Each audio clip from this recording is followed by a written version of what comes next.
So we were discussing about the alap or alapchari of rag Kedar under the topic the rag system of in Indian classical music. Now under this topic, when I was telling you about the alapchari, I told you about the three phases of alap. In the fourth one we can proceed till तार सप्तक षड्ज and ahead, यानी कि हम तार सप्तक के साथ तक और तार सप्तक के अन्य स्वरों तक जो है हम अपने आलाप को गाते हैं या बजाते हैं। तो आलाप का मतलब ही है कि हम बहुत धीमी लय में जो है स्वरों को धीरे धीरे करके हम स्वरों को गाते हैं, वो स्वर जो कि राग में इम्पॉर्टेंट है। और यहाँ पर हमें एक बहुत बड़ी चीज़ है वो ध्यान देनी है, वो है न्यास के स्वर, यानी वो स्वर जिन पर कि हम ठहराव कर सकते हैं, जिन पर कि हम पॉज कर सकते हैं, जिन पर हम अपने छोटे छोटे आलाप के जो भाग हैं उन पर जाके रेस्ट करते हैं। न्यास के स्वर क्यों इतने इम्पोर्टेंट है? क्योंकि हम यदि न्यास के स्वरों पर ध्यान नहीं दें, किसी और स्वर पर हम ज़्यादा रुकेंगे तो राग बदल जाएगा। तो एक राग के बैलेंस बनाने के लिए न्यास के स्वर बहुत महत्वपूर्ण है। राग केदार के न्यास के स्वर क्या है? षड्ज, मध्यम और पंचम। इसके अतिरिक्त यदि हम किसी और स्वर में ज्यादा रुकेंगे तो राग बिल्कुल बदल जाएगा। कैसे? और इसके साथ साथ हमें ये भी ध्यान देना है कि हर भाग में जो भी स्वर आ रहा है न्यास का, उस पर हमारी तवज्जो ज्यादा होनी चाहिए, यानी हमारी आलापचारी में वो दिखाई देना चाहिए, वो सुनाई देना चाहिए, जिससे कि विद्यार्थी एकदम से पहचान सके। तो इसी तरह से आलाप जो है वो आगे बढ़ता है। आलाप का जो चौथा चरण है, यानी फोर्थ फेज ऑफ आलाप, has to be till the tar saptak sharj and ahead. That means the tar saptak notes, swaras can be used in this fourth phase of alapchari, but here we won't go to the mandra saptak because our journey has already started. It has moved far away from the mandra saptak. So the fourth phase itself explains that the journey is towards the tar saptak, notes of the tar saptak, but we have to move from the madhya saptak with the help of madhya saptak notes. Ma ma pa da pa, ma pa sa da pa, ma pa da ni sa re sa da pa sa da pa, ma pa da pa ma pa sa re sa ma re sa da pa, ma pa da ni sa re sa da pa ma pa da pa ma. Normally this phase of alapchari helps during the alap when we do in antara of the bandish. So we have to practice. While doing the practice, we have to practice all the four phases of the alapchari.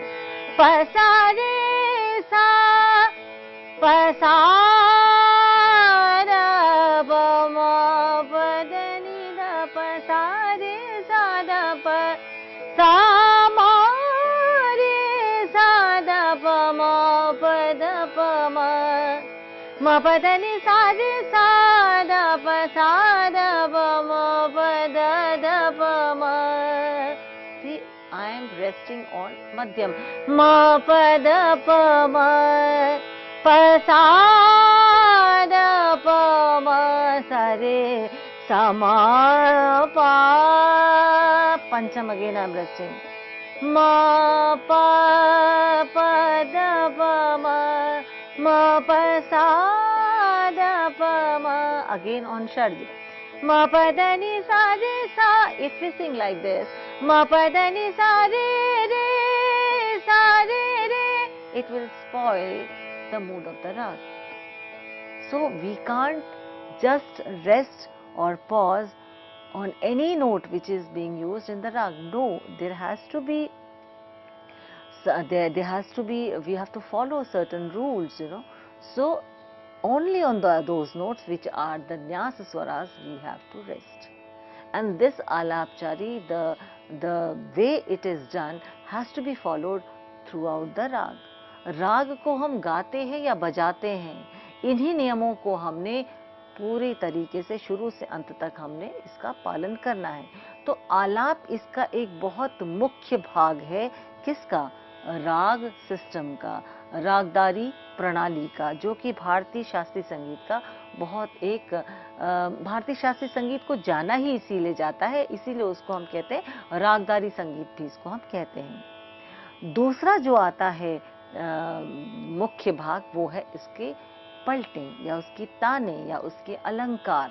अब जब हम स्वरों को fast गाते हैं तो वो सुनने में बहुत अच्छी लगती है, और उसको जब हम उसको स्वरों को गाते हैं या उसको आकार में गाते हैं या उसको हम कुछ बोल उसमें डालते हैं, तो ये सरगम की तान या सरगम के पलटे या अलंकार या फिर आकार में आलाप या पलटे या तान या फिर बोल को लेके तो बोल ताने जो है इसकी बनती है। राग केदार का उदाहरण क्योंकि मैं दे रही हूँ, तो उसमें कैसे बनेंगे?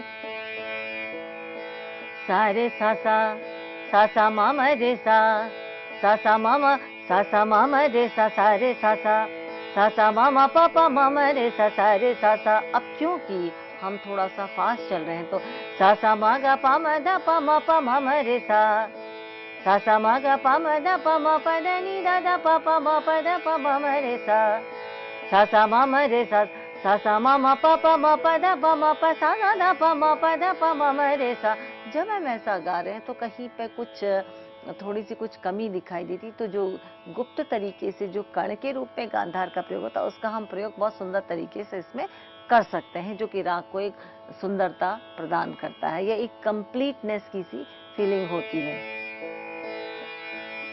म प ध प म म रे सा म ग प म ध प म प द नि द प म प ध प म म रे सा म प द नि सा नि द प म प ध प म म रे सा म प द नि सा रे सा सा द द प प म प ध प म म रे सा रे सा म म रे सा प प म म रे सा म प ध प म म रे सा रे सा सा द द प प म प ध प म म रे सा आ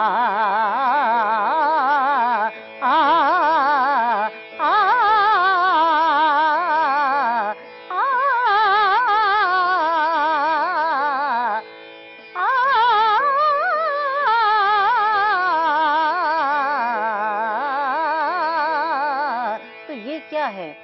जब हम एक के बाद एक स्वरों को फास्ट गाते हैं तो बनते हैं उसके ताने या उसके अलंकार। अलंकार का मतलब आभूषण है। तो आभूषण कैसे? कि उसके अलग अलग तरीके से अलग अलग स्वर, जो स्वरों से प्रयोग हो रहे हैं उसके अलग अलग तरीके से जो है हम उसको अलंकृत करते हैं, उसकी पलटों का अभ्यास करते हैं, तभी ताने बहुत खूबसूरत तरीके से आती हैं। तो this is also the second very important feature in a rag when we are performing or we are practicing. What has to be practiced? The alap has to be practiced. After that the alankar has to be practiced or the taan has to be practiced. The paltas has to be practiced. Why? Because then only while singing the composition we can easily perform the taan. So these were the different patterns. Taan or paltas, you can say they are different patterns which are made from the notes or the swaras which are used in that particular rag. As I gave you the example of Rag Kedar.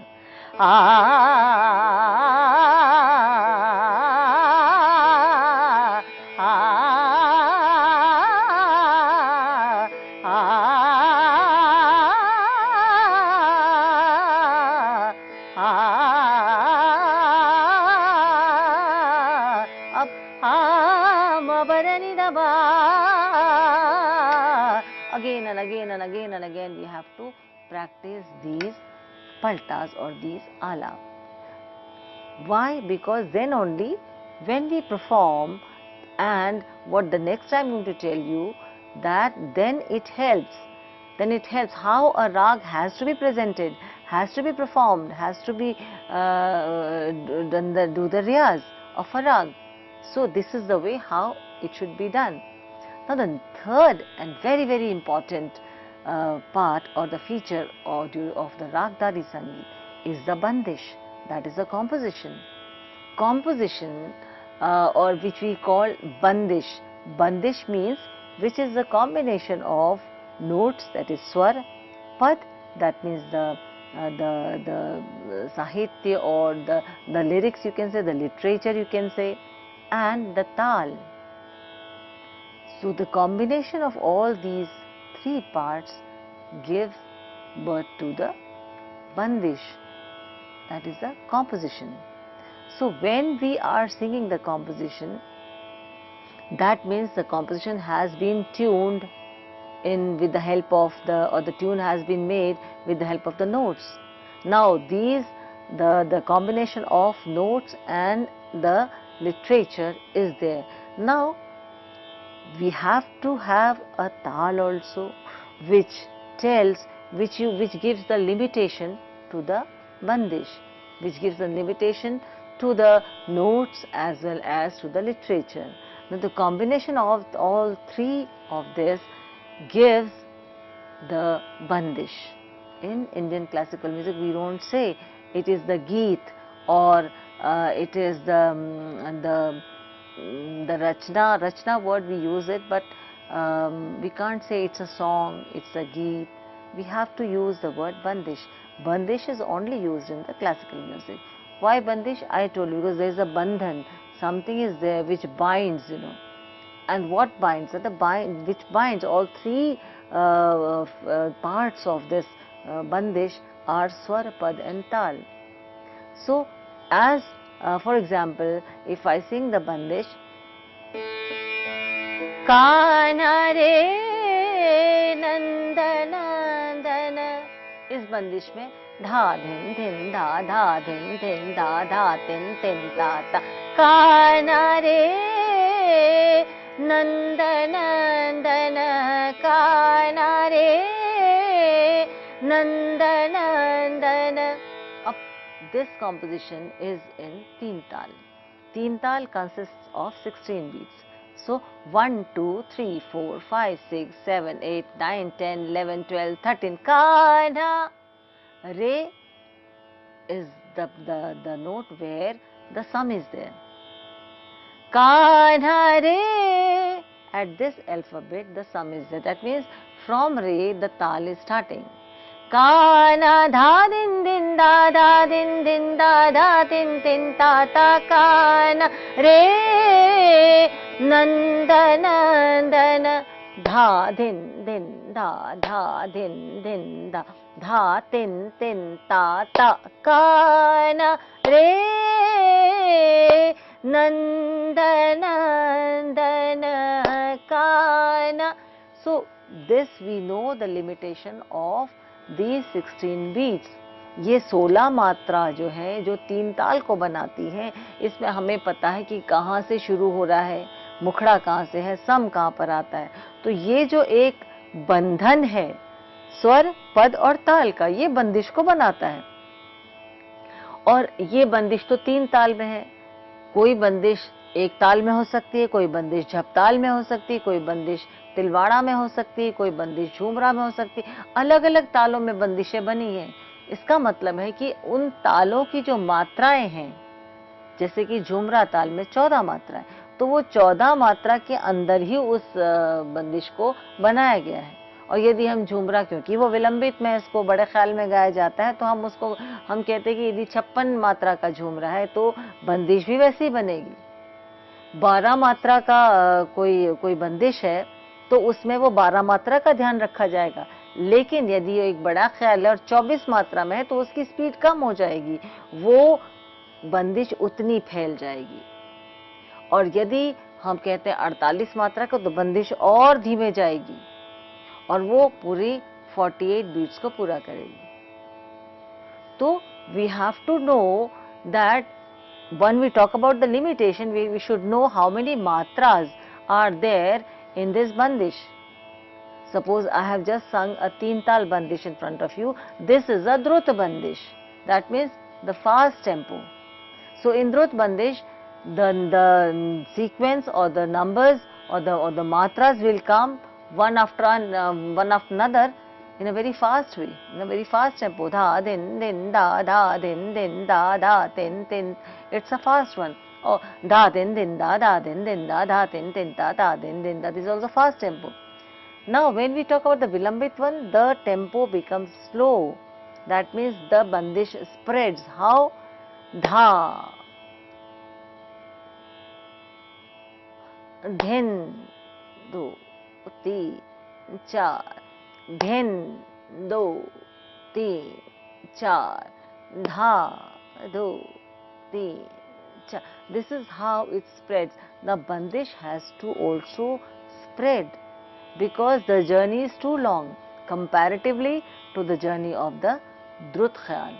The journey of Vilambit Khayal is a long one. That is why we say that this, if the bandish is in Vilambit, or we say Vilambit bandish is either on in 24 matra ek tal, or it has been settled in 48 matra ek tal, or we talk about Jhumra of 56 matra. It depends how the composition has been made. So bandish is also very very important part when we perform a rag. हम राग की, रागदारी संगीत की बात करते हैं तो बड़ी एक इंटरेस्टिंग बात है कि जब हम राग की बात करते हैं तो हमने घरानों की बात, जैसे आपको पहले भी बताया कि घराने हैं, घराने यदि मैं एक सिंपल शब्दों में अलग अलग तरीके से अलग अलग लोक शैलियाँ अलग अलग जगह पर उपजी, तो वो अलग अलग तरह की शैलियाँ, लेकिन चीज़ तो वही है, राग यमन तो वही है, राग केदार वही है, लेकिन उसको एक घराने वाले या एक परंपरा वाले या एक गुरु के शिष्य गुरु शिष्य परंपरा में एक तरीके से गाते हैं और दूसरे वाले थोड़ा दूसरे तरीके से गाते हैं, तो वही चीज़। जैसे मैं उदाहरण देती हूँ कि खीर बनती है, खीर जो है पूरे भारत में, शायद विदेशों में भी उसका कुछ और नाम होता होगा, लेकिन हम भारत की बात करें, हर प्रांत में खीर बनती है, लेकिन उसको बनाने का जो तरीके में थोड़ा बहुत चेंज होता है, पर बेसिक तो वही रहती है। उसको जो उसमें इंग्रेडिएंट्स होते हैं वो सेम होती है। It is the same way that when a राग is taught or the rag is being presented or performed, it slightly the difference is there. We can make out the difference of two people singing the same rag, because the way they are they got the training, the way they have done the riyaz, the way from where they have got the training, the style they have adopted, the way of voice culture they have adopted from their gurus or from their paramparas or from their teachers, they will sing accordingly. But the other person sings according to his or her training. The training matters. So the grammar of the rag is same everywhere. We can't say that in this style when Kedar is performed, Tirur Madhyam is not there, or Rishabh is a Nyaswar, or any other Dhaivat is a Nyaswar. No, the Nyaswar or the way the Kedar has to be practiced, it is the same, but the style matters. The way they get the training, it matters. The way certain phrases of the rag is practiced, it matters, which in Hindi we say शैली। अलग अलग शैलियों से जब राग को गाया बजाया जाता है, रियाज किया जाता है, तो वो मान्यता उसकी होती है। जैसे एक अभी मैंने उदाहरण दिया कि जब हम एक अधिकतर लोग म प द नि द प इस प्रकार कोमल निषाद का प्रयोग करते हैं, तो जो इस परंपरा के लोग होंगे जिन्होंने इस तरह की ट्रेनिंग दी, वो म प द नि द प सा द प म प द नि द प म प द प म इसका इस्तेमाल बार बार करेंगे। लेकिन कुछ परंपराओं में कोमल निषाद का प्रयोग ही नहीं है, तो म प सा द प म प द प म प सा रे सा द प सा द प म प द द प म इस प्रकार से गाएंगे, वो कोमल निषाद का प्रयोग नहीं करेंगे। म प द नि सा नि द प ऐसे प्रयोग होता है, सा नि द प सा रे सा नि द प म प द प म सा रे सा, इस प्रकार से वो राग को गाते या बजाते हैं। तो यहाँ पर थोड़ा बहुत अंतर हो सकता है, क्योंकि हमारी रागदारी संगीत की जो बहुत बड़ी खासियत है वो है हमारी imagination, our creativity, our imagination is very important. We have been given certain colors and we have been told to make a particular picture, or we say suppose scenery or something regarding nature, but the topic is very clear that you have to present this only. Now everybody has his or her own imagination, but with the imagination they also know their limitation, they also know certain rules, they also know that they can't do whatever they feel like, they have to follow the pattern, they have to follow the discipline. So here also in rag the discipline has to be followed from the very beginning till the end. So this is the way how the Ragdari Sangeet or the rag system in Indian classical music exists. And it is, you can't say that any person can say that I know all the ragas.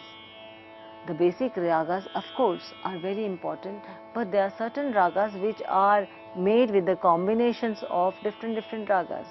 So when we listen to any such rag, we try to recognize those phrases which are used in that rag, and then we tally it with the ragas we have learned or we know. Suppose there is one example where we say that we are singing a rag called Ramkali. Now during Ramkali we'll say that Ramkali is having these notes and we have to sing it like this.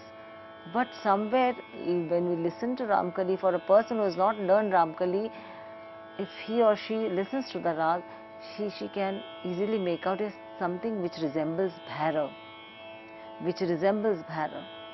So this is the way how we identify, we come to know about the combination which is in that particular rag. और ये रागदारी संगीत की बड़ी ही खूबसूरत बात है. हमारी भारतीय परंपरा के अंतर्गत भारतीय शास्त्रीय संगीत जिसकी इतना महत्व है, उसमें रागों का जो एक प्रणाली है रागों की, वो बहुत ही खूबसूरत प्रणाली है और एक दूसरे से जुड़ी हुई है. जब हम राग की बात करते हैं, कुछ चीज़ें तो मैंने आपको जो अपनी इन 3 लेक्चर्स की जो एक श्रृंखला में मैंने आपको समझाने की कोशिश की कि राग सिस्टम है क्या, राग सिस्टम में क्या क्या आवश्यक होता है, किसी राग को जानने के लिए हमें क्या क्या जानना ज़रूरी है, और जब हम उसको प्रैक्टिकली करते हैं तो वो करते किन चीज़ों का ध्यान रखना है, उसको मैंने उदाहरण के तौर साथ आपको समझाने का प्रयास किया है. वो एक रागदारी प्रणाली या राग सिस्टम को पूरी तरीके से डिफाइन करता है.